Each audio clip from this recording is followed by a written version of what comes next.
regionales y además también de alcaldes. Así que estamos con el señor Mesías Guevara, expresidente de la Asamblea además de Gobiernos Regionales. ¿Qué tal? ¿Cómo está, señor Guevara?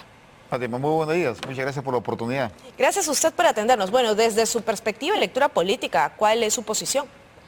Mira, acá hay varias lecturas que hay que hacer. Hay varios factores, hay varios aristas. Como siempre, creo que nuestro país se está siempre yendo por el tema del parche. Es decir, no se está viendo lo que significa el funcionamiento adecuado de los gobiernos regionales y de los municipios. Por ejemplo, ver el tema de la fiscalización, ver el tema de su ciclo operativo, de su transformación digital, y se está yendo solamente por lo que es la reelección. Cuando también debería de verse, por ejemplo, el tema de la ampliación del periodo de los alcaldes y gobernadores, toda vez que ellos hasta hoy solamente tienen 4 años en su periodo y debería ser 5 años. Y por otro lado, como reitero, la fiscalización no se está viendo. Creo que es una gran oportunidad para que se haga un debate de ver cómo los 3 niveles de gobierno deberían de trabajar de manera sincronizada, tanto el nacional, el regional y el municipal, de tal manera que bajo el principio de la interdependencia haya una estrecha coordinación y no sean islas separadas y desarticuladas como actualmente está ocurriendo. Por lo tanto, esta medida, en mi concepto, es un parche más. Solamente está visto por una orientación política, un apetito personal, pero no en el fondo que realmente se quiere para modernizar las regiones y los municipios. Pero bajo su percepción, ¿estaría de acuerdo con que se dé finalmente esta reelección? Más allá de que yo esté de acuerdo o no esté de acuerdo, hay que analizar los votos, por ejemplo. En estos momentos sí creo que debe tomarse una decisión en el Congreso, porque no se puede estar variando, cambiando todo lo que significa de manera constante la decisión de votar. Cuando se dictaminó esta iniciativa legislativa, todos los que votaron en el Congreso, en esa comisión, si sumamos son 73 votos y se requiere 87 votos.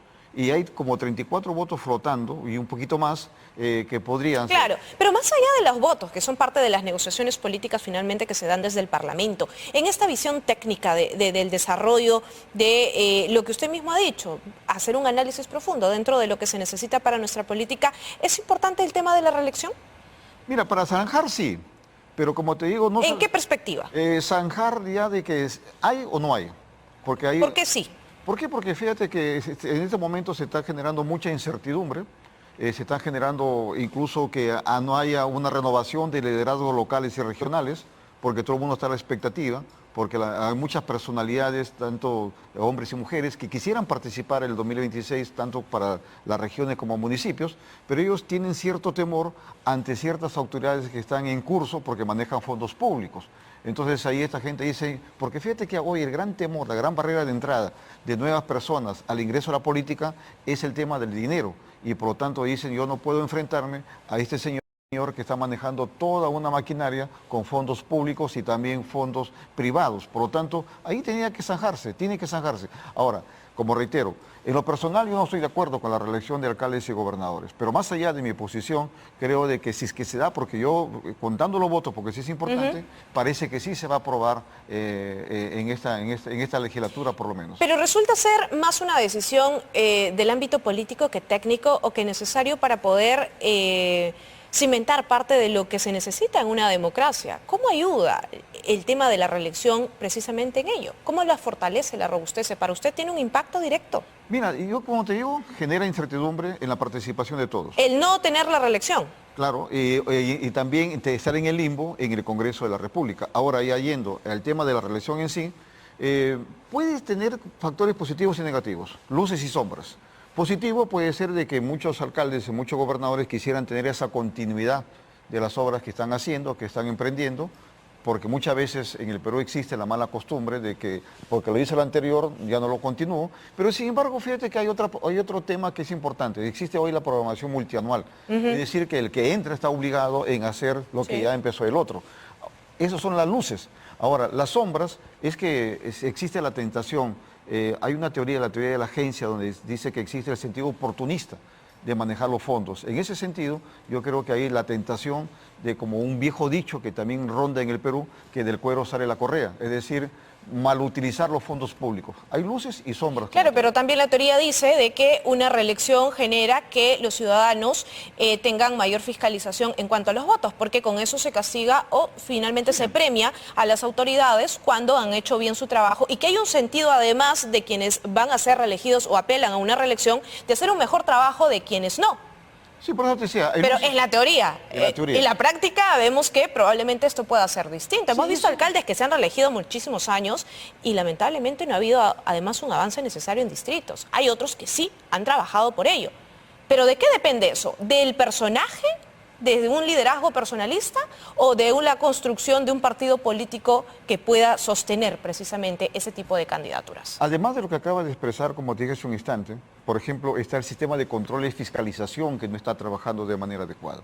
En esa cadena de valor que debería estar, o que están, pero debería ser de valor positivo, que genere valor, ahora es antivalor, donde está la Contraloría General de la República, donde está la OCE, está el Ministerio Público, el Poder Judicial, y también está la Procuradurías. Entonces, ese sistema también debería de fortalecerse para ver lo que es la vigilancia. Y por otro lado, también fortalecer la vigilancia ciudadana, es decir, de fiscalizar de verdad. Pero no, lo que pasa es que en estos momentos alguien sale elegido, ya sea gobernador, alcalde o congresista, simplemente lo ves después de 5 o 4 años para volverlo a fiscalizar. Por lo tanto, debería ser la fiscalización de manera permanente y en tiempo real, y no como ahora está ocurriendo. Entonces ahí, y por otro lado también hay otro factor, que es la reforma electoral, donde ahí la reforma electoral, por ejemplo, sigue siendo los mismos detalles que los mismos siguen siendo. Por ejemplo, para que una autoridad sea reelecta, primero lo que tiene que hacer es ganar las elecciones internas de su partido o su movimiento regional. Entonces, pero como ya está ahí todo manejado, entonces curiosamente se convierten como en candidatos naturales. Tanto en sus partidos políticos se convierten como en ciertos cacicazgos. Entonces, eso también debería de cambiarse. Pero claro, cuando hablamos de el concepto en detalle de lo que es un partido político y lo que tenemos aquí muchas veces no se configura como tal. Por eso. Tenemos en realidad dueños de partidos políticos porque son liderazgos personalistas. Sí, por eso te decía que ahí también es otro factor. Uno, el sistema de control y fiscalización que está débil. Claro. El otro, la participación de los partidos políticos que está débil. Incluso muy bien lo señalas. Fíjate que, curiosamente, antes los partidos políticos tenían dirigentes y militantes. Hoy no. Hoy tienen gerentes y empleados. Y esos dos partidos políticos, muchas veces, no todos, pero la mayoría, están hechos a imagen y semejanza de su líder, y eso hace que no haya una democracia interna sólida. Por eso te decía que hay muchos factores. Uno, el control y fiscalización, vigilancia ciudadana, el tema de la reforma electoral, para que el pueblo pueda designar, a elegir a los mejores candidatos y los partidos designar a sus mejores cuadros que pueda tener. Y eso no está ocurriendo. Además que no existe una disciplina política dentro de nuestra propia fragmentación, por lo que ya mencionábamos anteriormente, pero precisamente eso nos lleva nuevamente a el mismo debate con el que iniciábamos. Es decir, va a fortalecer, robustecer finalmente cuando hay ciudadanos que desconfían. La desconfianza institucional es tremenda en nuestro país y esto implica incluso a las figuras de gobiernos locales, pero también los regionales, que muchos de ellos están en movimientos, más no en partidos. Bajo esa práctica y viendo que muchas veces estos movimientos se convierten solo en vehículos que llevan al poder a quienes quieren representar a su región, no por fines políticos, sino muchas veces por más fines económicos, ¿cómo lograr que esto consiga una estabilidad y una mayor representatividad para los ciudadanos? Todo pasa por fortalecer el sistema político electoral. Lamentablemente en los últimos años ha sido petardeado, ha sido dinamitado, demolido. Por ejemplo, fíjate que ya yendo a otro ámbito como es el nacional, que se ve con mucha claridad, por ejemplo, hoy son 43 partidos políticos que se van a participar en las próximas elecciones, cuando debió haberse hecho las PASO. Sin embargo, la PASO fue eliminada otra vez por intereses personales. Y ese mismo ejemplo también se traduce en otras dimensiones, en otra escala, a nivel regional y a nivel municipal. Por lo tanto, todo pasa por la reforma electoral que lamentablemente ha sido petardeada. Ahora, ¿hay garantías en las próximas elecciones de 2026, tanto municipales, regionales como nacionales? Te soy sincero, no. ¿Por qué? Porque hasta ahora el Congreso de la República sigue manejando, sigue sacando normas y no sabemos hasta cuándo. Por ejemplo, hasta hoy no se sabe con la reelección de alcaldes y gobernadores, y no sabemos qué sacarán bajo la manga, cual magos que sacan un conejo o sacan una iniciativa legislativa para las elecciones generales. Hasta ahora sigue, por ejemplo, viendo cómo manosear al Jurado Nacional de Elecciones. Ahora vemos que el Jurado Nacional de Elecciones, por ejemplo, que también tiene implicancia en todos los procesos electorales, están pretendiendo manejar al Colegio de Abogados de Lima. Y muchos dicen, ¿por qué? Porque uno de los delegados que integra el Jurado Nacional de Elecciones es parte del Colegio de Abogados de Lima. Entonces, mira, todos esos temas tienen implicancia en el nacional, en el regional y en el municipal. Por eso te decía Es todo un enmarañado electoral que nosotros lamentablemente no lo estamos viendo. Y que no se va a solucionar finalmente sola con la reelección que usted por eso nos te decía, mencionaba. lamentablemente estamos en la mala costumbre de vivir en un país donde se impone el parche. No estamos siendo objetivos de manera integral como debería de ser. Si se quiere apoyar realmente a las regiones, a los municipios, deberíamos revisar 3 leyes. La ley orgánica del Poder Ejecutivo, que es la LOPE, la ley de descentralización y la ley orgánica de municipalidades, para que las 3 trabajen de manera sincronizada, no como hoy. Estamos atomizados y desarticulados. Pero ahí también tiene la responsabilidad precisamente los partidos políticos, Sí. que no han logrado generar bases en las regiones. ¿Por qué hay tanta desconexión de esta representación de los partidos políticos con una realidad que nos habla de una necesidad completamente distinta desde la capital hacia el extremo de las fronteras de nuestro país? ¿Qué pasó allí para no lograr captar a quienes lideran movimientos locales y regionales y conocen muy bien sus bases y finalmente concentrar el poder prácticamente en la capital? Lo que nos ha llevado a no tener muchas veces esta lectura correcta de las elecciones que ocurrió en el 2021. Sí, coincido contigo. Los partidos políticos están atravesando por sí la crisis de representatividad y de legitimidad. Pueden ser legales, pero no tienen la legitimidad. En ese sentido, por ejemplo, si tú analizas o analizamos a todos los líderes regionales, casi todos han sido formados y han salido de los partidos políticos nacionales. ¿Usted cree que sí? Sí, pero ¿qué es lo que pasó? Lo que ha sucedido fue que como las democracias internas en los partidos políticos nacionales no se respetaron y no se respetan, entonces ellos han optado por salir y formar su propio partido. Entonces, en su gran mayoría, y por otro lado, cuando los líderes que no han sido formados por los partidos políticos quieren buscar una oportunidad para integrarse a los partidos nacionales, se les ha puesto barreras.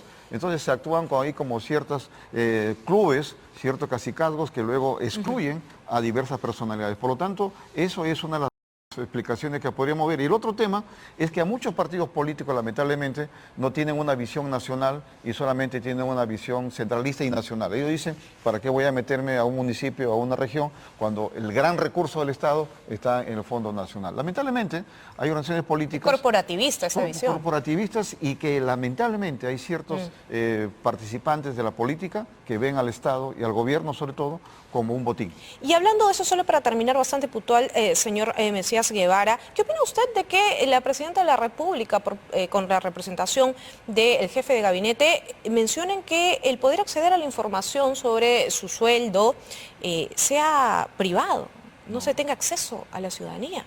¿De qué nivel de opacidad nos habla eso? La verdad es que hemos perdido todo el sentido. Por eso te decía que en ese momento la clase política y lo que están gobernando actualmente hoy han perdido el sentido de responsabilidad y lo que significa hacer política de verdad. Eso lo ha perdido la señora Boluarte. Claro, entonces fíjate que lo que ocurre, en una gestión, cuanto más transparencia haya, es mejor. La señora tiene que entender que ella no es ya la vecina de su barrio, no es la funcionaria de Renier, sino es la presidenta de la República y que está metida al escrutinio nacional y que todo lo que ella hace es público, ya no es privado, desde sus sueldos, sus gastos, sus viáticos, todo, no solamente ella, también los congresistas, también los alcaldes, también los gobernadores, es decir, todos los funcionarios públicos, hasta los ministros tienen la obligación de dar cuenta. Y ahí fíjate que hay que ver otro tema, que es la transparencia. Te voy a decir una frase que yo encontré una vez en mis recorridos que hago a nivel nacional, una frase en una pared que decía, si votas por corruptos, no eres víctima, eres cómplice. ¿Y eso qué significa? Significa que para borrar contra la corrupción es la transparencia. Si no hay transparencia, seguirá habiendo actos ilícitos y por lo tanto la señora Dina Boluarte, en mi concepto, está muy equivocado. Y la verdad que también ella actúa de esta manera porque tiene de contraparte a un Congreso de la República que le conviene todo este enredo y a decir verdad, los que están gobernando en este momento son los partidos políticos que están en el gobierno. Muy bien, muchísimas gracias al expresidente de la Asamblea Nacional de Gobernadores Regionales, el señor Mesías Guevara, por estar con nosotros y claro, tratar en estos minutos de debatir y dilucidar poco de lo que hemos visto en nuestra política y finalmente lo que nos depara para el 2026. Muchísimas gracias. Gracias, buenos días.